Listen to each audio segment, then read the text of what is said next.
Good day to you. This is Anagalactic bringing you another science presentation in a continuing series in astronomy where we've had to drill down to quantum mechanics in order to get at the nature of the primary quantum phenomenon called light. This is a measurement problem. What is it? What is so baffling? It is that the photon behaves as a particle. As you consider how this particle travels invisibly, technically on a spherical wavefront, which is not a particle, but when it arrives, it doesn't seem to notice that we had any problem with its being an invisible particle in space. Now, we're used to dealing with invisibility. Nobody ever had to come face to face with time. Now, when talking about time, orient yourself towards the subject of space-time. You have to know what it is that makes it bizarre. You would do well to know, as precisely as possible, what it is that the scientists are unsure of. It's time. We are very comfortable with our perception of space. There has never been a serious challenge to the notion of space as an axiomatic property of the universe, that it simply has space. That has never posed a problem to us. We're actually trying to state something about space that has never been stated before, ever. Nobody ever suggested what Albert Einstein suggested, which is that you can correlate space with time. If you can state what it is about space that distinguishes it from time, that is very difficult to state. In a sense, if you could state that, you would break the quantum paradox and get the solution, because you would see the relationship that currently no one can see. This is why relativity was so novel. Specific oriented frame relativity is special. Space is axiomatic. It had no properties. Light travels through it. It has to be a medium. Well, it turns out that's naive. Einstein came up with a solution for that. What needed to be solved? Well, nobody was sure what needed to be solved. You almost have to be in the same frame of mind as Einstein. You're trying to see what Einstein saw. That space is time. Because when you separate particles, the linear distance between two particle points is also a distance of time. But obviously that's not distance. It's an extent of time or a measure of time. But what Einstein said was, that is spatial. Is it? Is it? Can you picture that? You could in several ways, but they're all Gedankenexperimenten that would need to be verified. Well, what has been verified? What has been verified is light speed. Light speed is the most precisely determined number that humans have ever had, because it's a relationship. A huge number of distance units per time unit. The time unit has to be small because light travels so quickly. Of course, that's the term velocity, which is a two-component number. It's a relationship. A relationship number has to be a two-component number, so that light speed is not a linear number. It's a different geometry of space than Newton would have enjoyed at first. He would have been just as shocked as the rest of us. But how does space-time compare with quantum mechanics in any way? That's called the unified field solution. We don't really see how a particle can travel the way it does to directly see why it doesn't make sense. Then you'll understand the quantum paradox. And you can do this in so many ways that it's really kind of fun in itself to challenge yourself to see how many ways you can identify the quantum paradox in physics, because it's all over the place. It's not just a single thing. You can't limit it to a word like superposition or to entanglement. It's undefined And to get at the undefined, to see in some way, what is it that's undefined? It's the flight of the photon in free space. To me, that is the ultimate challenge. If you can answer that, you can answer all the quantum paradoxical situations that arise. If you can define fully how a photon can remain a particle in transit when it's traveling at its natural speed. A photon has a natural speed. That's unusual for a particle. Particles don't normally have a natural speed, certainly not a linear speed. Particles are they're little machines of some kind, or they wouldn't be there at all. Well, all of this is actually stating the paradox. If you can look at it from all angles and see the common feature of what you're missing every time you try to confront the quantum paradox, you're not sure what you're even looking at. What you're always looking at, the common feature in all the quantum phenomena, all the quantum paradoxical situations, from the double slit experiment all the way to entanglement, separation, and proof of transluminal quasi-information transfer. All of these peculiar and baffling and inexplicable phenomena have one common feature: time. There's always an issue with time. And that's where we're going to begin and end this lecture. And in the next lecture, we're going to go into the mathematics of time. I'm going to show you where time lives, what it looks like, its shape, exactly what it is, to a threshold never before achieved in science. How can I be so sure that you're going to like that? The reason you're going to like it is because it's geometry. It's not calculus. It's not gobbledygook, as Sabina Hassenfelder puts it. It's not calculus. It's not brainiac stuff that you have to be trained like a chimpanzee in some gloriously named university box, where for years you just study the mathematics to catch up with what confuses the shit out of the men who were forced to this mathematics. We don't want the mathematics because it's failed. And what I can claim now, certainly hypothetically, but I believe I've proved, well, I know that I've proved it to myself. Until someone can prove me wrong, I'm going to continue to believe that I got it right, because it does answer the paradox completely. Once you know the geometry of time, and that's a half an hour. I meant this to be the delivery, but it's so important to realize where we're at in science, you and I, trying to get to the cutting edge and solve it, right? That's a big, big deal. So the correct orientation in order to achieve the synthesis necessary requires a perceptual adjustment that you start to see the way a scientist does who's in discovery mode. And the reason that's so powerful and it can be successful is because in that mode, you're not just looking forward. You're looking backwards and trying to reorganize what's already known, because something went wrong there. Some presupposition, some assumption, some general law. We think relativity is being violated. I'm going to show you that it's not being violated. It's that it's being redefined. That relativity itself was naive. Albert Einstein didn't go all the way. He couldn't see right. And that may sound negative. It's not. This is nothing against Einstein. I don't want to make apologetics, but I also don't want to impugn the man. He did fine. Well, so did Euclid, okay?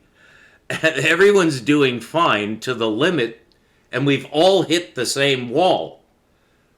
Einstein hit the same wall that you and I are hitting. He couldn't see far enough, and that has to be admitted fully. He just couldn't see it correctly. I've shown clearly in my prior presentations exactly how and why Einstein failed. He definitely failed. But rather than raising my voice or getting intense to convince you, I need to show that to you mathematically and geometrically so that you get the translation. Because space-time is an amazing formulation. This is not to detract from Einstein's work at all. It's to face the fact that Einstein didn't get it right. He got it partially right. This really does go all the way to the nature, the terminology used in calculus. You know, partial is a term used in calculus. The reason why this computation is so difficult is because it's partial calculus, the most difficult form of calculus of all. And Einstein raised the bar of what calculus is even capable of. It took him 10 years to figure out this calculus. Calculus is algebra. It's embedded in an algebraic system. So all of the calculus, it's not just dreaming up a new extension of calculus. It's then you turn and you reapply it to what you've measured and see if you can make the measurements correlate with your structure. It does. It does to a threshold. That is, space-time does. It's extremely good at the computations that we need for space travel. For instance, we could not have space travel until relativity. There's a reason why the space age, well, one reason, had to be after the discovery of relativity. You can't fly in space unless you do relativistic computation. Well, that has given us the illusion that relativity is absolute. It is to a new threshold. That's valid science. But that doesn't mean that it can do anything. It can't do anything because of its own limitations and its mathematical system. But when you're trying to match your mathematical system and your geometry to the universe, to reality, what's actually happening, you're going to reach a limit. And in fact, you're going to reach two limits. This has been proved. The very definition of the calculus involves two limits. This is basically, I believe, the Leibnizian formulation of limit calculus, rather than the infinitesimal definition, which is essentially Newton's. But you need both because it is both. And one of the limits is the integral limit, and the other limit is the infinitesimal limit. You notice I'm gesticulating with my hand to the edge of the universe when I say integral, and to the center of the universe when I say infinitesimal. Those are numbers, and they're two-component numbers. The same as light speed is a two-component number. What you're going to know, I presented this before, but what I'm going to present again, more concisely and in a consolidated and redirected fashion, it's a reformulation of space-time as a two-component number, where one of the numbers is space and the other number is time. This would be a tremendous simplification of the Einstein field equation, if that can be done. But you can tell just from my description, I'm talking about a different number system. It's the integral number system, because the solution for gravitational space is an integral. It's an integral calculus equation. We don't want calculus because it's linear. The way to get out of calculus is to delinearize your mathematics. Well, nobody's ever been able to accomplish that. We partially accomplished it with complex numbers. They're two-component numbers. It's the two-componency that gives the power. That has not been realized, is that we do need the two-componency to reformulate Einstein's vision of space-time so that it's geometrically correct. From that, we're going to discover the position of time in the space. It's a recomposition of perceptual space, which for the Einstein field equation is 4 orthogonal lines. That doesn't work because they're lines. Can the lines be translated to natural space? Well, they have to be, so we've got to pray to God that they can be. Well, I discovered that they can be, so I thank God. I'm a religious man, so I just naturally do that.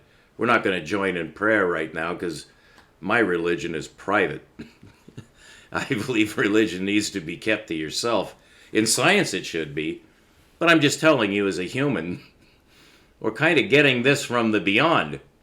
That's the only way I can explain the fact that I was shown this, but nobody else has seen it. And it's the answer. That space-time is actually fully described, and so is the quantum paradox, fully visualizable and computable to a new level, to a new threshold that changes science itself. We're going to evolve away from Einsteinian pseudospace into natural space with natural numbers, natural geometry that gives us a visualization of time for the first time in human history. So to wrap this up, you deserve to hear the answer. I don't want to give it away such that it might confound, baffle, or annoy you. But if you do recompose our number system by combining the linear numbers into their natural form as fractions, you get a two-component number system where light speed is a number in that system, where the number on top, which you know is distance, because it's distance over time, that's space over time. Light speed is a space-time unit. It's space proportion time. It's the amount of space in time. And that's linear. It has to be because it's distance. It's not volume space in time. Well, that's general relativity, is volume space in time. That's why it curves hyperbolically. It's because Einstein didn't get it right. The curvature, the hyperbolic curvature of space-time is due to Einstein's, I'd have to use some negative word that I don't want to use because I love Einstein, okay? I'm just going to be human again. I very much admire Einstein. I'm not saying that he was wrong in the sense that he got what he got right. The same thing exactly can be said of Euclid.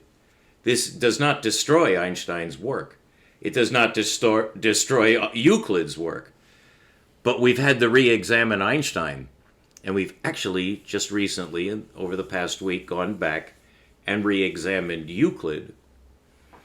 Because it does come down to the Euclidean formulation of space, which resulted in the Euclidean formulation of numbers.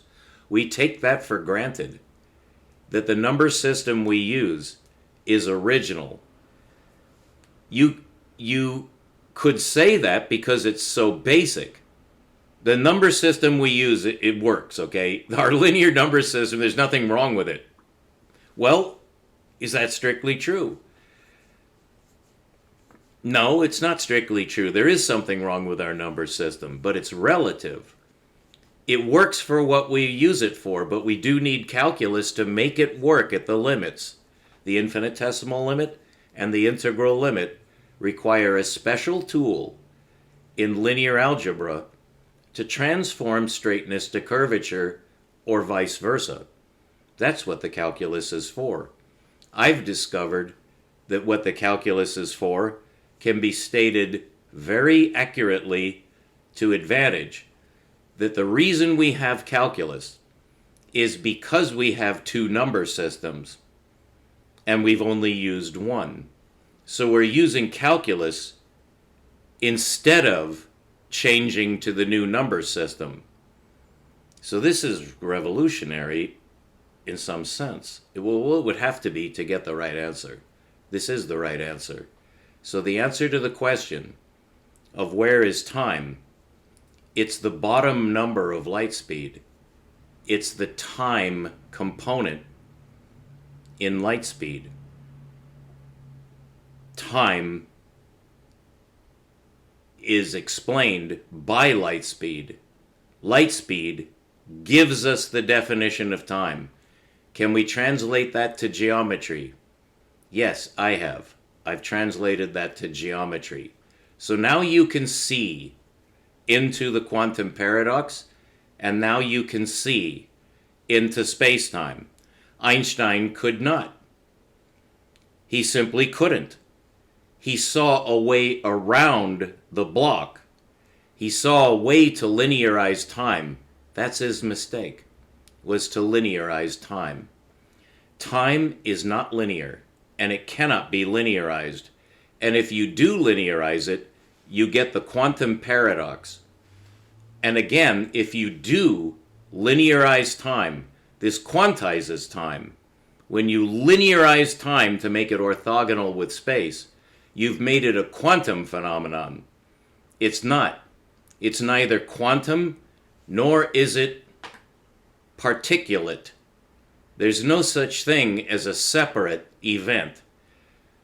By the definition of space, that must have particles. When we talk about space, we're talking about particles of space, because those are numbers. But actually, we now know, partly due to Einstein's insight, that space is continuous. It does not have position involved in it. It cannot, because it is involved with time at all times. Space is always involved with time. It can be shown that there would be no space if there were no time, and vice versa. They do not occur alone. They cannot. And to see that, you have to know the direct relationship between space and time. You cannot do that with the numbers that we have. You'll never get it. All of us were shocked by relativity. We need to re-experience that shock in a compensatory way, in a direct perception of time. And in order to see that dimension, you're going to have to relate it to reality. And that is the ultimate spook. But it's been worth it to be able to see into space-time and to see the actual structure of the universe and to get vengeance on my enemies, because I know I can defeat them all now. I can kick everyone's ass in the octagon now. Oh my God, you have no idea what that means to me. Daddy-o. Nothing but good times ahead as the Lord blesses us. I mean, I don't create this stuff. You want to get the answers? You want to be gratified? You want to be in bliss? You want to go to nirvana, heaven, whatever it is you think is your reward? I'm a guide exactly there because I'm there. I made it. But I know that you're going to have to go. I can't just reach out a hand to you. Hey, come on up here. No. And so I pity and envy you too. Because you're going to get the same thrill. And you'll... Good day to you. This is Anna Galactic on a Monday, April 8th, from Chico, California, 2024. Today is an extraordinary day for North America. Currently, there is a total solar eclipse crossing the North American continent. It's being tracked in several places by people who know that they're in for something good. The ability to view a total solar eclipse only comes to a human being once a lifetime. Statistically, on the average, you can show to within certain tolerances that are rather subjective that one time during your life you will have a chance to see a total solar eclipse without having to drive too far. Now, that's a lot of variables. You don't know exactly when or exactly how far you'd have to go. But the other total solar eclipses won't go near you, relatively speaking, for your entire lifetime. It's more like 1.5. You have a chance to see 1.5. Of course, with air travel, high-speed travel, you have a chance to see more than one total solar eclipse if you can afford it. If you can afford it. All right, what we're going to do today is just sum up what we've just learned. The cutting edge of science is now a little further on. Let's sum up how far we got past the current level of understanding in consensual science, what did we learn here at Anagalactic that is so critical to science to understand this eventually? Even if it's not accredited to me, someone else will discover this as well without ever having heard of me, and I could be completely forgotten. That's just fine with me. I don't mind a bit. But if you're interested, we are going to sum up right now just what it was that we just discovered about the quantum paradox and space-time and the photon. It's so critical to understanding. It's the goal of science was to get to this threshold. So we've achieved it for the first time, and what is it? It's the ability, first of all, to see time. And nobody's ever been able to do that. Nobody has ever been able to figure out the cause of time. But now you and I, together, knowing that we can prove what we say, we know exactly what causes time and exactly where it's located, exactly its value, and exactly how it relates to physics and how it explains everything that's currently not understood by the greatest minds who have ever lived. So the first insight is, strictly speaking, that time is in another dimension and we will never see it directly. But when you realize that that's absolute, that it's absolutely off our radar, we will never see the cause of time and we'll never understand it directly. The only way to understand time is mathematically. But there is, that would actually not be good enough. Although science would settle for that right now, if only the quantum paradox could just be explained mathematically, that would probably satisfy a great number of scientists at all levels. That would be a major insight. Currently does not exist. There's no mathematical solution for this problem. However, you and I know what the mathematical solution is for it. But that actually is not how you explain science. And science, in fact, cannot be explained with numbers.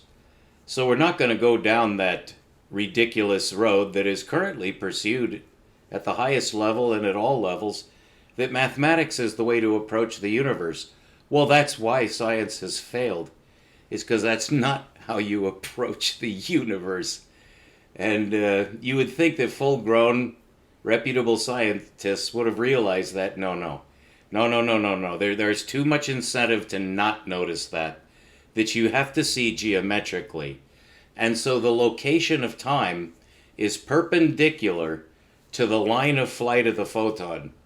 That is a fundamental insight that neither Einstein nor any other scientist has ever seen. So let me repeat that, and then we're going to expand on it a little so you'll totally visualize this, and then together we'll solve the quantum paradox and explain what space-time actually is. We can do all those things right now in under 10 minutes. We've used up 5 minutes of it already, so let's do it. So, the photon leaves a star and goes to your eyeball, and it goes on a straight line from the star to your eyeball. We're going to assume that this is a star about as far away as Sirius, so that we can attach a distance to it, which is purely random. All light works the same way at whatever distance. But we're going to say, for the sake of simplicity, that the star is 10 light years away. That means that it takes the photon 10 years to traverse 10 light years. That's the meaning of light speed, of course. So, this is how you see it geometrically. You look at the star, and you can see that it's a point source. That means that every single atom that hits your eye comes from the center of that light source. And that's redundant because at that distance, there is no diameter to that star. It is a point. And we can say that there are footnotes everywhere. And one of the reasons that this is so difficult to state is because there are footnotes everywhere. But when you finally get the right solution, you can go through the labyrinth without going off on any other paths. But they're there. That things need to be explained that no one has been able to explain before, but I have. So we're going to go straight to the answer. Think of the star as at the other end of my nose. Let's say I'm seeing everything with my nose, just so we can have a point and not two eyeballs, but just a point. And now extend that line straight for 10 light years to the star. So I'm pointing my nose at the star. The photon leaves a point source, which is actually an atom. And the photon leaves an atom and goes directly to an atom in your eye. And we're just going to say in your eye. And we're just going to say it leaves an atom and hits another atom. So the total flight plan for the photon is to go on a direct straight line from that atom to another atom, crossing 10 light years of space.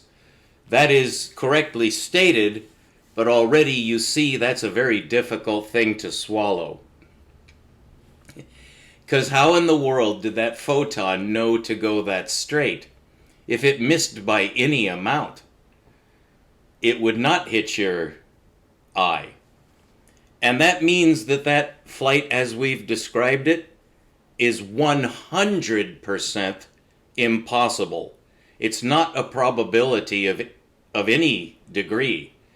It's a 100% certainty that that photon cannot do that. And that's exactly what the photon does. It does exactly what's absolutely impossible in any universe of any kind. That simply cannot be happening. And so it's very strange to say that it is happening. And that is the quantum paradox.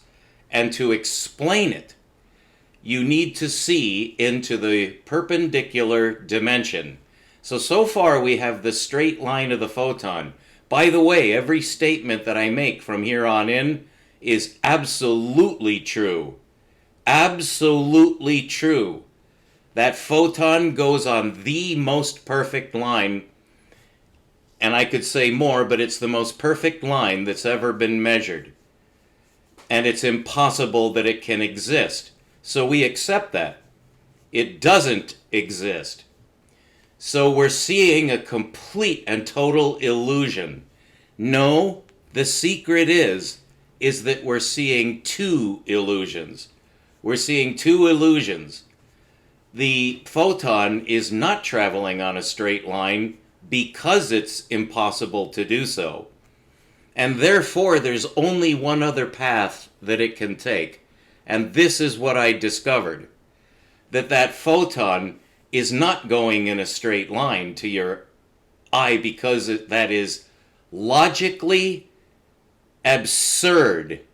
That literally cannot happen. Not ever. Not at all. It's the definition, the very definition of what is impossible. We're seeing absolute impossibility. So I hope I emphasized that enough. That's one illusion. The other illusion, compared with that, is reality. So we have reality and unreality. And the photon is the perfect combination of both. So the other impossibility is its actual flight, which is as a sphere. The photon does not go in a straight line. That's absurd. It goes out in a sphere. And so it does not take a straight line to your eye. It takes a curve to your eye. It curves, and it doesn't curve through space. It curves through another dimension that's not spatial. It has nothing to do with this universe. It curves through the other universe. This is equivalent to the many worlds solution, except it's logically terse. It's the reduction of the many worlds solution, which is a failure, but this is not a failure. We haven't stated everything yet. We have to state at least 4 things, which will form 2 pairs of things. And in both pairs, they're absolutely contradictory states. This is the straight line and the spherical line. The photon does both. That also is impossible. And therefore, that is what it's doing. It's doing both. It's traversing time-space on a... Excuse me, let me start again. The photon traverses space-time on a dead straight line, has nothing to do with curvature or sphericity. And that's impossible. And therefore, that is what the photon does. The other thing that the photon does simultaneously and through the exact same space, both through time and through space, it does neither of those things. It does not travel through space one way and time another, because it's not traveling through space-time. It's traveling through time-space, and time-space is exactly what space-time could never be, and no one could even imagine what time-space is. That's what the photon flies through. So it flies through both. It flies through time-space, either on a straight line or on a sphere. And whichever one you choose, it's also flying through space-time, either on a spherical trajectory or on a straight line trajectory. And you have to choose one of its trajectories to match with the space, because there's two of everything. That is what fooled everybody, is that there's two of everything. There are 2 points, there are 2 lines, there are 2 trajectories, there are 2 universes, there are 2 dimensions, but Einstein discovered the relationship in all of these is perpendicular, but not in linear space. We can't see it. It's perpendicular that the universe uses. And what's perpendicular is reality is this line, and the illusion is the other line that's orthogonal. That line that we can't see is the sphere. We can't see the sphere, but you can now see it. And that solves everything. That's the redefinition of space-time correctly, so there's no more need for calculus. And that also solves every single one of the 12 to 16 known forms of the quantum paradox. Absolutely crystal clear now. No paradox. Fully explained on the stupidity, blindness, and crippled physiology of the stupid apes that are attempting to understand anything. That's what science is.